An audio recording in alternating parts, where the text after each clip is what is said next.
এ যেন লাখ টাকার ছাগলে খেলো কোটি টাকার বাগান। ছেলের কেনা 12 লাখ টাকার ছাগলই যেন কাল হয়ে দাঁড়ালো এনবিআরের কর্মকর্তা মতিউর রহমানের। একে একে বেরিয়ে আসছে কর্মজীবনে অবৈধভাবে গড়ে তোলা বিশাল অট্টালিকা, জমিজমাসহ ওয়ান্ডার পার্ক ও ইকো রিসোর্টের সন্ধান। এনবিআরের এই কর্মকর্তা দেশ ও দেশের বাহিরে অগাধ সম্পদ গড়ার পাশাপাশি নিজের শ্বশুর বাড়ি নরসিংদীতে গড়েছেন বিশাল আকৃতির ডুপ্লেক্স বাড়ি আর ওয়ান্ডার পার্ক ও ইকো রিসোর্ট। রায়পুরার মরজাল এলাকায় 1.5 একর জমিতে গড়ে ওঠা ওয়ান্ডার পার্কটি করেছেন প্রথম স্ত্রী লাইলা কানিজ লাকির নামে, যা এলাকায় লাকি পার্ক নামেই পরিচিত। পার্ক দেখাশোনায় রয়েছে 20 থেকে 25 জন কর্মচারী। লাইলা কানিজ লাকি ম্যাডাম না, আগে মিডিয়াম আসতেন আর কি, পরে মানুষের কাছ থেকে পরে দাবি দাবি করে মনে হয় কিনছে আর কি। মালিকের নাম কি তা জানি না, তবে উপজেলার চেয়ারম্যান যিনি ইনি আসা যাওয়া করে আমরা তদারকি করে ম্যানেজার সাহেব, এটা লাকি ম্যাডাম কই দিয়েছি না আর কি। বিভিন্ন ধরনের কাজ করি, ক্ষয় পরিষ্কার করি। এই 2 সপ্তাহ যাব আইসি। দৃষ্টিনন্দন এই পার্কটিতে রয়েছে বিশাল আকৃতির একাধিক কটেজ, সুইমিং পুল, ছোটদের বিভিন্ন রাইড সহ একাধিক ভাস্কর্য, যা উপভোগ করতে প্রতিদিন অনেক দর্শনার্থী পার্কটিতে ছুটে আসে। তবে দেশ জুড়ে ছাগলকাণ্ডের পর থেকে পার্কের দায়িত্বরতরা পার্কটির মালিক হিসেবে লাইলা কানিজ লাকির নাম অস্বীকার করছেন। মালিক আবুল খায়ের মানিক, উনি এটার প্রতিষ্ঠাতা। লাকির মতো লাকি না না,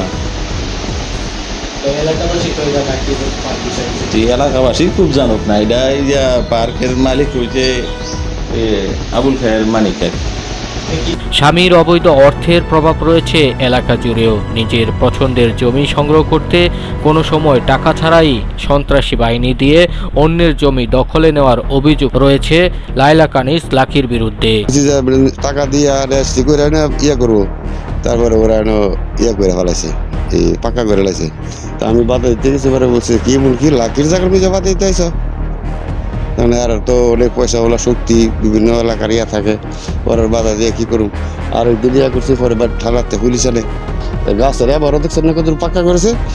এইটা মানে 200-250 লোক সন্ত্রাসের মধ্যে লয়ে আসা মানুষের টাকা দিয়ে 500, 1000, 2000 টাকা দিয়ে খারাপ করে এটা ফাঁকা করতে। লাইলা কানিজ লাকি ছিলেন রাজধানীর তিতুমির কলেজের বাংলা বিভাগের সহযোগী অধ্যাপক।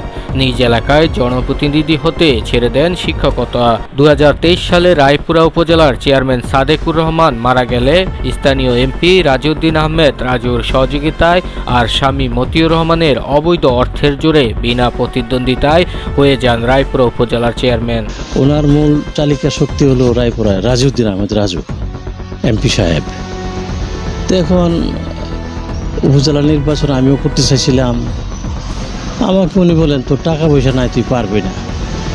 তাই বললাম যা টাকা পয়সার জন্য আমি আপনার কাছে আসবো, আমার জনগণ আছে। আর দীর্ঘদিন রাজনীতি করে আসছি, ছাত্রলীগ, যুবলীগ, আওয়ামী লীগের সেক্রেটারি, আজকে আওয়ামী লীগের সভাপতি। না এরকম না, এর মতো অনেকেই গেছে। তাই বললাম আপনি আমাকে সমর্থন করেন, টাকার জন্য আপনার কাছে আমি আসবো। ওনার তো টার্গেট হলো লাকির অঢেল টাকা। লাকির পার্কে থাকে, লাকির পার্কে অনুষ্ঠান করে, বড় বড় অনুষ্ঠানগুলি উনি এখানে করে। এটা একটু সারাউন্ডেড এলাকা না, আর মানুষ একটা অ্যামিউজমেন্টও পছন্দ করে। ওখানে রিসোর্ট আছে থাকার, এখানেই মরজাল। আর আগে তো আমরা এত জানতাম না আসলে। তার হাজব্যান্ড নাকি অঢেল টাকার মালিক, এনবিআর একজন কর্মকর্তা। এদিকে মতিউর রহমানের দ্বিতীয় স্ত্রী সন্তান মুশফিকুর রহমান ইফাতের ছাগল কাণ্ডের পর থেকে একে একে অবৈধ সম্পদের পাহাড় বের হয়ে আসার খবরে নিজ এলাকা থাকছেন না প্রথম স্ত্রী লাইলা কানিজ লাকি।